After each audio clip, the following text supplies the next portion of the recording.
Panginoon, maraming salamat po sa araw nito. Sana po ay marami kayong matutunan at may uwing araw. Yun lamang po, maraming salamat. Amen. Sa ngalan ng Ama, ng Anak, ng Espiritu Santo. Amen. Bago kayo maupo, tignan niyo muna ang inyong paligid. Kung mayroong basura, maaari nyo bang pulutin at ayusin ang inyong mga upuan. Maaari na kayo magsimula. Bago tayo magsimula sa ating talakayan ngayong araw, i-check muna ni teacher kung sino yung mga lumiban at hindi lumiban sa klase. Kapag tinawag ko ang iyong pangalan, pumalakpak at sabihin, nandito po ako. Naunawaan ba? Opo. Sailin? Nandito po ako. Rika? Nandito po. Mary? Nandito po Kaya ako. mahusay, walang lumiban sa ating klase ngayong araw. Ngayon naman, sino ang nakakaalala sa inyo ng pinag-aralan natin kahapon? Sige nga, Sailin. Tungkol po sa tunggalian ng nobela. Tungkol sa tunggalian ng nobela. Yan. Ngayon naman, igugrupo ko kayo sa dalawa. At ang gagawin nyo lamang ay, kapag may nabunot kayong papel, isasadula nyo ito sa unahan. Naunawaan ba? Oo. Yan. Ang unang grupo ay si Mary at si Rika. At ang pangalawang grupo naman ay si Sailin at si Mary ulit. Naunawaan ba? Oo. Unang grupo, maaari na kayo pumunta dito sa unahan.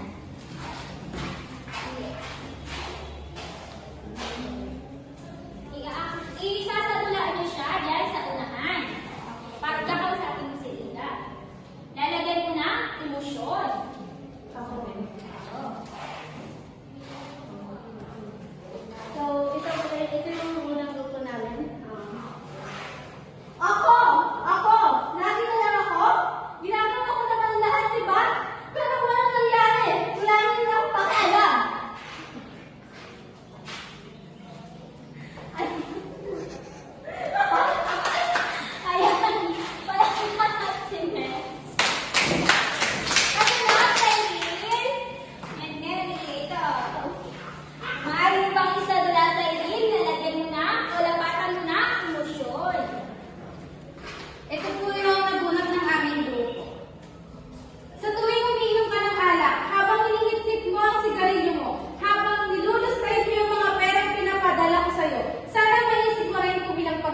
Ngayong araw, maaari namang basahin ang